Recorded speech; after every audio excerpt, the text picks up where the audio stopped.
Hey, I'm going to show you everything about this camper. Alright, we'll start at the front. This video might be kind of long. Alright, so we got the hitch ball. It's a 2 5/16. So that's a little bigger than the standard 2-inch. We got the propane tanks here. So anything related to heat or cooking is going to be fueled by these propane tanks.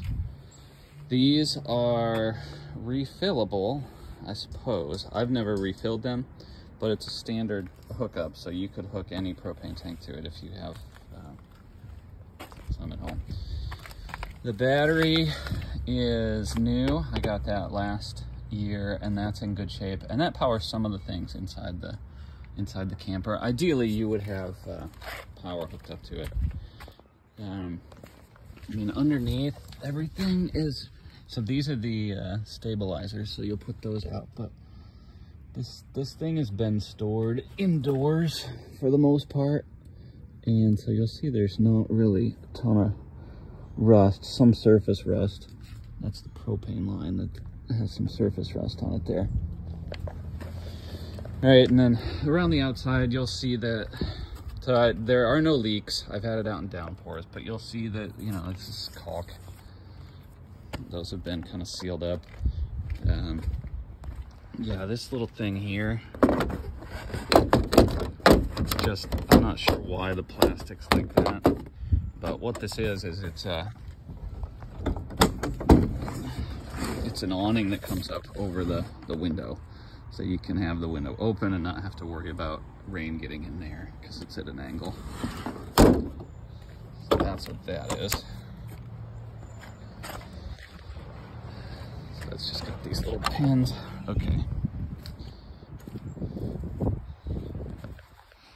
So there's this canopy out here. It does roll out. It takes 2 people to get that out. And it's not perfect, but it does work. You can get it into place. The canvas is in decent shape. There's a couple tiny little holes up here, you know, as you would expect for something that's this age.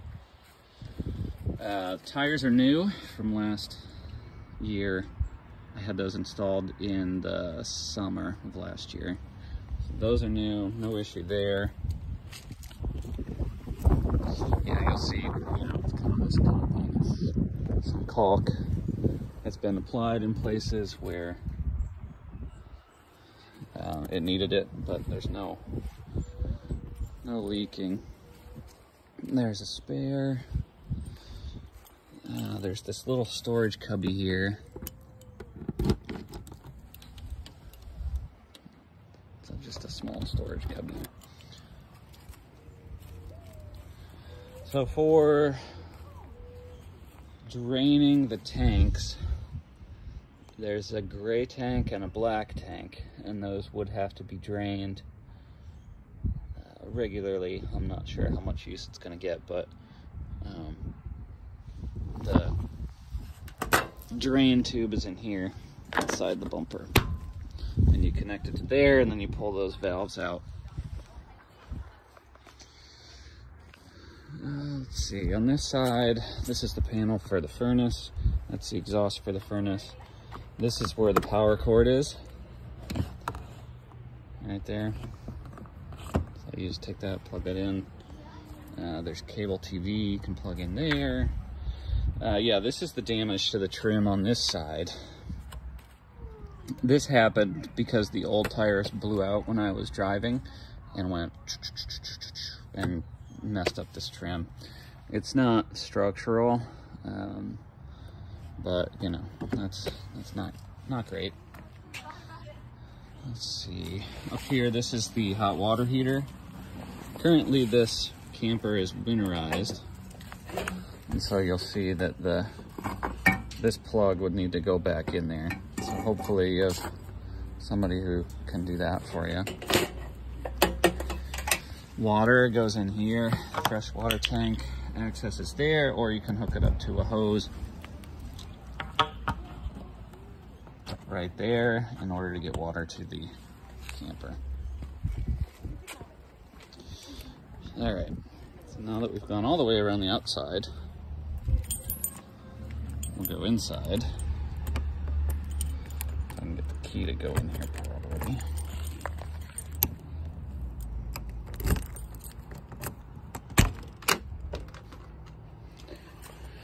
All right, so this is a screen door or a solid door. You can detach it. And then you can also clip it over here, which I'll do so it doesn't swing around. All right, so this is the inside of the camper.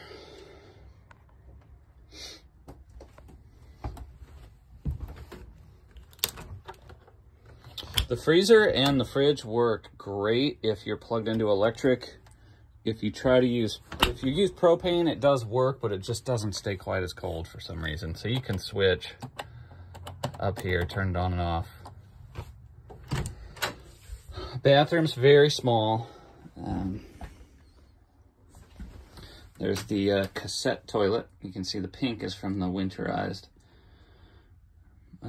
liquid that's in there that you antifreeze, and then you flush it by pulling on that there. There is, this spot here is a little soft. I assume that it got some water on it at some point. I mean, it's not, you're not gonna fall through it, but it is a little soft. There's a little storage under the sink. And then there's the cabinet there. There's a small shower and tub, which works.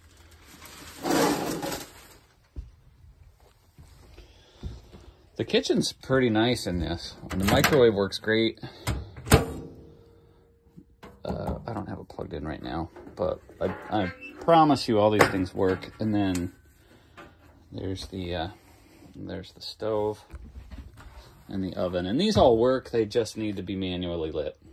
You just have to have a hazy flame to get them lit, so I don't know. Some storage here. We've got our level tester, so that tells you the battery condition and the tank levels. Water pump, you can hear that. So you turn that on and that fires up the water. And then when that happens, it's gonna be pink when it comes out, but you'll see that, yeah. Installed the TV there last summer. It's near this cable thing, in case you have cable, whatever. But yeah, storage here. It's all cleaned out. With the exception of the sheet. I'll take that out of here. So yeah, there's we've got vents up here. These open up just for circulation.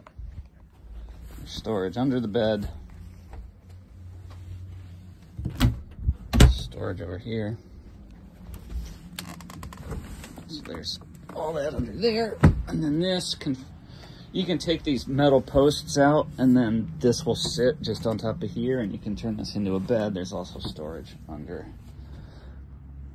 there. Storage up here. There's the HVAC system. Yeah, this all works. I don't have it plugged in right now, but I had it running yesterday. And this does the cooling. The furnace does the heating. In order to turn that on, it's just over here at the thermostat. You turn this to whatever you want, and you have to make sure that this switch is flipped to the right. And then it'll turn on, and the heat comes out of that vent and that vent. And it heats up pretty quick. Space heater also works. Electric space heater heats it up quick. But for now, the furnace works fine. There's a little radio here. Two little speakers. Those work fine. Light switches work. All the light bulbs have recently been replaced.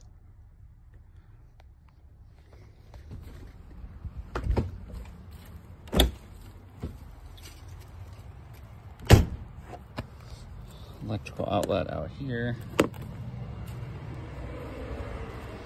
Oh, the roof.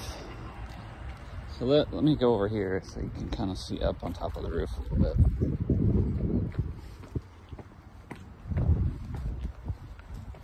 I had it inspected by Petoskey RV last fall.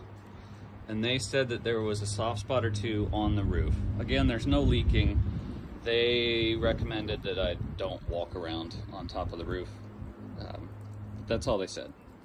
They said that, yeah, everything's fine. Brakes are in good condition, but yeah, there are some soft spots on the roof according to them, and there's that one soft spot in the camper. Oh, and there was one other element that's relevant.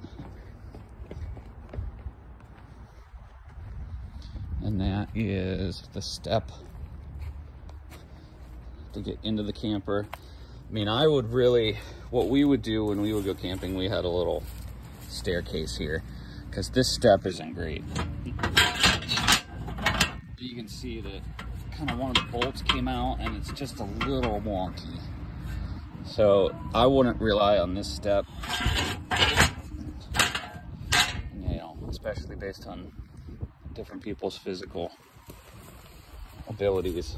I would definitely put some sort of little step or staircase there, which shouldn't be that big of a deal. You could probably go buy a little something at the Home Depot or whatever.